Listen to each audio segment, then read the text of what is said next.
There is this period of time after your vision for independence in which you don't have your own currency, you're quite isolated, you're exposed to the economic headwinds of the world. What would that do to children in poverty right now? I'm succeeding in reducing child poverty in Scotland. First Minister, I'm asking you directly, could you look those families in the eye and say that it's worth it for your vision of independence? Yes, I can. You consistently say that we want more refugees and asylum seekers in Scotland. Some people are concerned about that. There are shortages of people in a whole variety of different areas in Scottish society that we need to address. You got quite close to the US President in the last few months.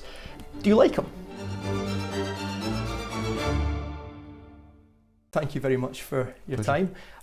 Last year, the commentators were saying it was over for the SNP. This year, the polls say you're back. What's changed? What's changed is that I've focused the government on addressing the public's concerns and priorities, the real issues that matter in people's lives, whether that's about improving the state of the economy, about improving our public services, making sure that we succeed in our efforts to deliver the transition to net zero, or about eradicating child poverty. So I've led a government that's focused on the public's priorities, and I think we're making some progress on that. Quite a change in fortunes for you, but also for the Prime Minister. The Prime Minister Keir Starmer still being Labour leader in the next UK election? I don't think so, no, because I think the last 12 months, it's almost scarcely believable, the sense of disappointment that has taken place, because the first act of a Labour government was to remove the winter fuel payments from pensioners in an almost just unbelievable decision. And it's really kind of gone on ever since. I think the overwhelming sense that I detect in the population is of real disappointment in the Prime Minister and the Labour government. Do you think he won't be the Labour leader to lead then into the next election? I don't think he'll last, no. How do you think that Keir Starmer has handled the rise of reform? I think he's pandered to the rise of reform. I think he's essentially he's been part of essentially enabling reform to make the headway that they have made, because he's not confronted the absolute fallacies that lie at the heart of what Nigel Farage is talking about. Do you think that reform's messages will have any truck in next year's Scottish election? The polls indicate that they are actually starting to make ground here. I think there is every likelihood that reform will establish a presence as a consequence. I'm looking at the same polls as you are, Peter. I don't have more insight into even from speaking to people on the ground, you hear more people yes, talking I do. about concerns. And not just anger with asylum seekers and refugees, but anger with the politicians. Yes, and anger with the system. And what's that about? That's about the fact that people basically feel, and they're right, that their living standards have not improved, that they're finding it really tough, and they want a break, they want things to improve. And I'm doing everything I possibly can do. I'm focusing on this all the time to improve living standards for people. We've got council tax that's lower in Scotland than the rest of the UK. We've got water bills that are lower. Can I just draw attention to the biggest city in Scotland, in Glasgow, amidst a housing crisis at the moment? People there are saying that they believe partly due to the number of asylum seekers and refugees coming to the city, the housing crisis has been exacerbated, and that their living standards are not helped by that. And I think the City Council makes it clear that they've got deep concerns about the way in which the Home Office have handled the arrangements around about asylum seeker policy, and also the financial implications of that as well. But that's what for years people have heard a lot of politicians and political party leaders in particular in mainstream political parties saying that immigration is a net benefit, full stop. And I think that there's perhaps maybe more of a nuanced discussion happening outside of politics on the streets, where people are saying that the type of immigration that you're exposed to, First Minister, forgive me my assumptions here, but you're quite well insulated, and probably your exposure is not the same as people who are living in Springburn or Maryhill in Glasgow, and that their experiences of immigration, asylum seekers and refugees are very, very different, and that they don't believe you understand that. Well, I keep very close to what people are saying to me. I take a lot of care to make sure that I'm informed about how people feel and what their experiences are. But your message is that you want more refugees to come to Scotland. Well, I'm just going to come on to that about the issues around about migration, because you talked about a nuanced discussion, and we need to have one. Because if I go, we've got very low unemployment in Scotland today. If I go to any sector in the country, whether it's construction or food and drink or hospitality or the care sector, I'm met with calls for us to have more people to contribute to our economy. And we have a working age population that is just not big enough for Scotland today.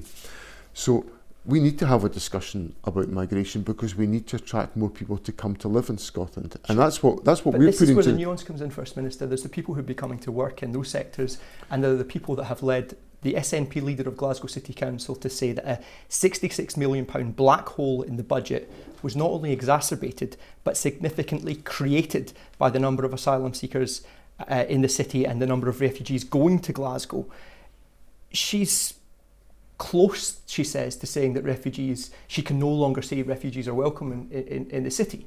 If people hear that you consistently say that we want more refugees and asylum seekers in Scotland, that some people are concerned about that and the impact that will have on their living standards. Well, what I'm saying is that Glasgow City Council have made, in my view, legitimate calls to the United Kingdom government to provide more financial support to the City Council to enable the handling of these issues, and also for there to be greater steps taken to make sure that the asylum policy is managed more effectively within the United Kingdom. Now, years and years and years of mishandling of asylum claims is essentially leading to the challenges that the City of Glasgow is facing. But I'm not hearing you making any concession in saying that there are some forms of immigration that are not a net benefit to the economy. Well, what I'm saying is that there are shortages of people in a whole variety of different areas in Scottish society that we need to address. Asylum seekers can't work, First Minister. So but that's part of my point about the nature of where we are in the asylum system. So would you propose to allow asylum seekers to work in those sectors? Why don't we get on with sorting that out? Why don't we find it? Because there'll be people who are currently sitting in asylum seeker accommodation in Scotland who could make a perfectly legitimate contribution to our economy. But the failure of the Home Office policy approach, the failure of the UK government to handle this properly is not making that possible. And that's the issue that Susan Aitken, the leader of Glasgow City Council, is wanting to have addressed, so that we can have that more substantive discussion about immigration in Scotland. You're proposing ideas for how you would do things differently. We saw a paper published this week, A Fresh Start for Independence. One of the headlines in that was about currency plans. So what we would do is we would use the pound sterling until such time as we introduce a Scottish currency, which would be supported by a central bank in Scotland.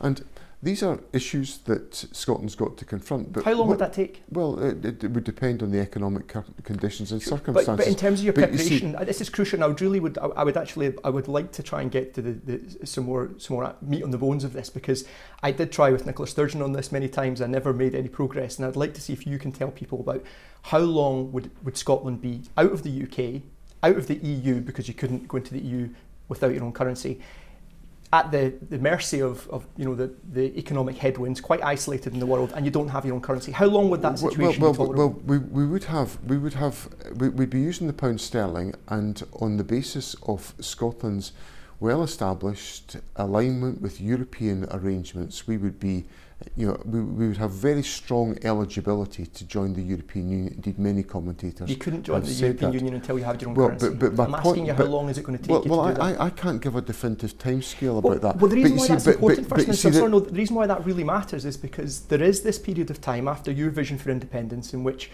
Scotland is out of the UK, out of the EU, which you say is crucial for your economic growth. You don't have your own currency. You're quite isolated. You're exposed to the economic headwinds of the world. And I put it to you that however long that period of time lasts, what would that do to children in poverty right now, to families who are already on the breadline? You might be insulated from it, but what would it do to those families? Well, let's have a look at families on the breadline. Does that scare you though? No, the scenario I'm not asking you just now, First Minister. I'm asking about in that particular scenario. Well, in that particular scenario, we'll be doing everything we can to continue the good work we're doing to reduce child poverty. So does it scare you the difficulty that I face just now is that I'm succeeding in reducing child poverty in Scotland. First Minister, I'm asking you directly, could you look those families in the eye and say that it's worth it for your vision of independence? Yes, I can, because what's happening in Scotland today is that my government is succeeding in reducing child poverty, but the challenge that we face is going to be made much greater because of a UK Labour government that is fueling child poverty as a consequence of their benefit changes. Now that is why Scotland needs to be independent, because the UK is dragging Scotland down. Living standards have stagnated in Scotland. We're not members of the European Union. We're suffering economic damage as a consequence. We've got the threat, the reality that child poverty is going to rise because of the actions of a Labour government. And I think Scotland needs a better and alternative future to that. And that's why independence is the fresh start for Scotland. Just as a final question, First Minister, you got quite close to the US President in the last few months on a visit from him to Scotland, and also you over visiting there. Do you like him? I have a perfectly courteous and professional relationship with President Trump, as I think I should have as First Minister.